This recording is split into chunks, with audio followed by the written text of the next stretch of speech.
मोहित एक दुकान में खरीदारी कर रहा था। तभी मोहित को उस दुकान के कैशियर को एक 5-6 साल के लड़के से बात करते देखा। कैशियर बोला, माफ़ करना बेटा, लेकिन इस गुड़िया को खरीदने के लिए तुम्हारे पास पर्याप्त पैसे नहीं हैं।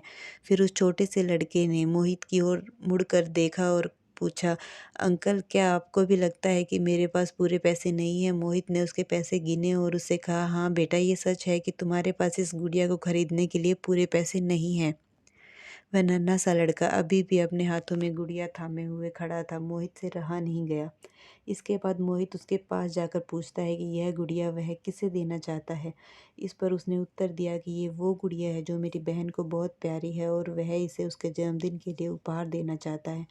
यह गुड़िया मुझे पहले अपनी मम्मी को देनी है, जो कि बाद में जाकर मेरी बहन को दे देगी। यह कहते कहते उसकी आंखें नम हो गई थी। मेरी बहन भगवान के घर चली गई है और मेरे पापा कहते हैं कि मम्मी भी जल्दी ही भगवान से मिलने जाने वाली है। तो मैंने सोचा कि क्यों ना वो इस गुड़िया को अपने साथ लेकर जाएं, मेरी बहन को दे दें। मोहित का दिल धक सा रह गया था। उसने सारी बातें एक सांस में कह डाली। फिर बोला, मैंने पापा से कह दिया है, मम्मी से कहना कि अभी ना जाएं, मेरा दुकान से लौटने तक का इंतज़ार करें। फिर उसने एक बहुत प्यारा सा फ़ोटो दिखाया जिसमें वह खिलखिला कर हंस रहा था। इसके बाद उसने कहा, मैं चाहता हूँ मेरी मम्मी मेरा यह फ़ोटो भी अपने साथ ले जाएं ताकि मेरी बहन मुझे भूल नहीं पाए। मैं अपनी मम्मी से बहुत प्यार करता हूँ और मुझे नहीं लगता कि वो मुझे ऐसे छोड़ के जाने के लिए राज़ी होंगी, पर पापा कहते हैं कि उन्हें मेरी छोटी बहन के साथ रहने के लिए जाना ही होगा। इसके बाद फिर से उसने गुड़िया का को गमहीन आँखों से खामोशी से देखा। मोहित के हाथ जल्दी से बटुए तक पहुँचे और उसने कहा, चलो एक बार और गिनती करते हैं, देखते हैं तुम्हारे पास गुड़िया के लिए पर्याप्त पैसे हैं या नहीं। उसने कहा, ठीक है, पर मुझे लगता है मेरे पास पूरे पैसे हैं। इसके बाद मोहित ने उससे नज़रें बचाकर कुछ पैसे जोड़ दिए और फिर गिनना शुरू किया। ये पैसे गुड़िया के लिए काफ़ी थे। यही नहीं, कुछ पैसे अतिरिक्त बच गए थे। नन्हे से लड़के ने कहा, भगवान का शुक्र है मुझे इतने सारे पैसे देने के लिए। फिर उसने मोहित की ओर देखकर कहा, मैंने कल रात को भगवान से प्रार्थना की थी कि मुझे इस गुड़िया को खरीदने के पैसे दे दें ताकि मम्मी इसे मेरी बहन को दे सके, और भगवान ने मेरी बात सुन ली। इसके अलावा मुझे मम्मी के लिए एक सफ़ेद गुलाब खरीदने के भी पैसे चाहिए थे, पर भगवान से इतने पैसे मांगने की हिम्मत नहीं कर पा रहा था।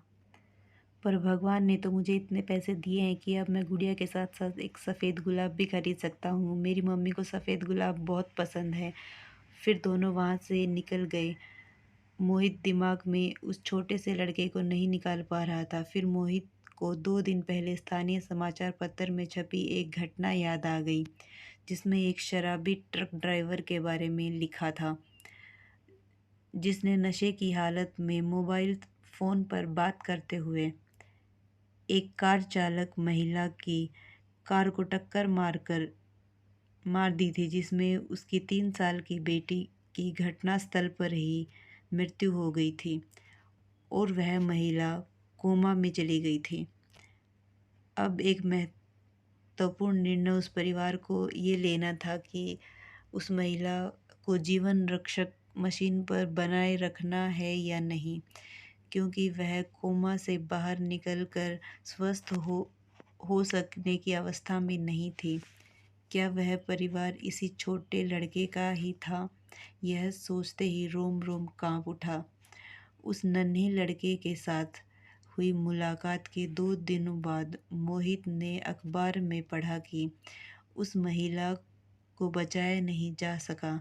मोहित से अपने आप को रोक नहीं पाया और अखबार में दिए गए पते पर पहुंचा, जहां उस महिला को अंतिम दर्शन के लिए रखा गया था। वह महिला श्वेत धवल कपड़ों में थी, अपने हाथ में एक सफ़ेद गुलाब और उस छोटे से लड़के का वह फ़ोटो लिए हुए, और उसके सीने पर रखी हुई थी वही गुड़िया।